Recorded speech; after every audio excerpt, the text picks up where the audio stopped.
Konnichiwa, Jana des. Isa akong dating OFW sa Japan na ngayon ay for good na muna dito sa Pinas. Today is September 11, 2024, Wednesday at ika-16th day ng bakasyon namin ni King Kong dito sa Maitum. Mga around 9 AM nga kami umalis dito sa bahay kasi isa sa mga closest friends ni King Kong ay kikitain namin today. Kapag nga nabiyahe kami ni King Kong dito ay puro ganito yung nakikita kong view kaya tuwang-tuwa ako at sabik na sabik din talaga ako sa mga ganito. Medyo malapit-lapit lang din naman yung pinuntahan namin pero pagdating namin dito sa bahay nila ay wala pa sila. Yung nanay niya yung dinatna namin tsaka meron pala ditong pusa, nakamukha din ng pusa ko na si Eloise tapos may baby na kaliko din. Alam nyo ba na bihira lang daw yung ganitong pusa na kulay tapos lalaki, usually daw talaga ay mga babae. Kaya kung makakita kayo ng kaliko cat na lalaki, very rare daw yun. Maya-maya nga ay dumating na nga itong si Ate Mary May Sandig kasama ang kanyang baby na si Kate. Classmate nga siya ni King Kong nung elementary pa at super close sila. At actually kilala ko na din siya online, nakakakomentan ko siya, minsan nga ay nakaka-chat ko pa pero first time ko lang siyang ma-meet today. Kakit nga din itong kanyang baby na si Kay. Di ko nga lang masyadong mabuhat at naiipit ang aking tiyan. Kaya kung mapapansin nyo, puro si King Kong may bit-bit ng baby na to. Di naman halatang sabik na sa baby itong si King Kong, no? Soon naman ay magkakamero na baby girl nga lang. Pero actually, bukod sa healthy na baby, gusto talaga namin muna ay baby girl. Kaya sobra-sobra talaga yung tuwa namin nung nag-gender reveal. Alam nyo ba, bago kami dun umalis sa bahay ni na Ate Mary May, nanghuli pa ng manok para meron kaming bibit-bitin dito. Plano kasi namin pumunta dito sa isa pang bahay ng kanilang classmate din noon na si Ate LG. Dito na magkwentuhan at mananghalian nga at magmerienda na din syempre. Malapit-lapit nga lang din to at maitum pa rin naman yung lugar. Bukod sa manok ni King Kong meron din pala kaming bit-bit na saging. Eto naman pala si Ate LG, nice meeting you po. Talaga naman nakaready na agad yung mga food. Syempre ako naman tuwang-tuwa dahil buntis nga laging gutom. Sikain naman nga ako agad. Pero nung mga time na to wala pa nga akong ginagawa, pagod na nga ako. Hindi tuloy ako dito nakatulong sa kanila sa pagpe-prepare kasi nung time na to tulog talaga ako, pinasuyo ko na lang ng video. Iba pala kasi talaga yung pagod kapag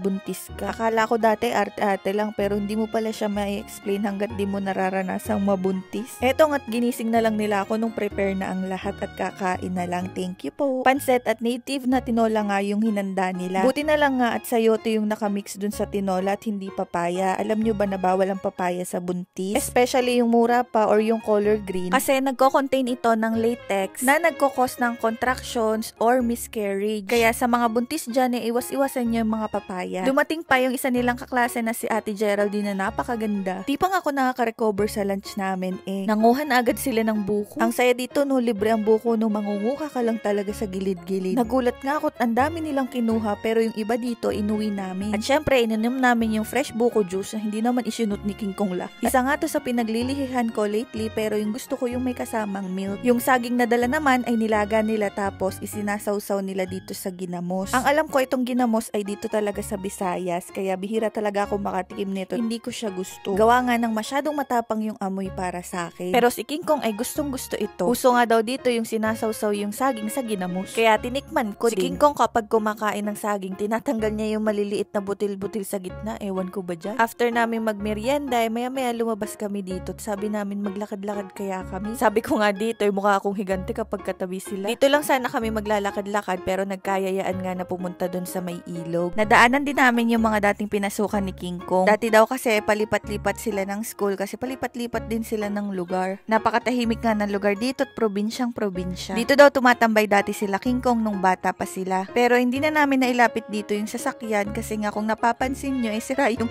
daan. Gusto ko na nga mag-swim dun sa ilog kasi ako'y init na ang katawan. Syempre nagpatabi-tabi po ako at buntis ako, alam nyo na. Sabi pa ng nanay ko dapat daw lagi ako may dalang bawang kasi lagi ko naman nalilimutan. Nag-picture-picture nga lang kami at nagpalamig saglit at umuwi na din. Pagbalik nga namin umuwi na din si Ate Geraldine sa bahay nila. Buti na lang at na-meet ko sila kahit Merkules ang araw na to. Bale mga ate ko na yan talaga sila kasi mas matanda talaga sa akin si King Kong ng almost 3 years. Pero kahit ganon napakababait nila sa akin at tinatrato din talaga ako nila na parang si King Kong din. Sabi nga ni Ate Mary May sa akin, bago pa nga lang daw ako planong ligawan ni King Kong kilala na niya ako. Nakakwento nga daw kasi ako ni King Kong kay Ate Mary May. Ay kilig nga naman ako. Maya-maya nga may napadaan na classmate din pala nila nung elementary si Sir Mark Ken. Ay parang naging reunion na nga at nagkaroon pa ng mahaba-habang chikahan. Tapos inabot na nga kami ng gabi at nag-decide na kami na dito na lang kami mag-overnight. Tapos ako'y nagulat merong dumating na followers daw natin sa Jana Japan Diaries. Nag-abala pa talagang pumunta at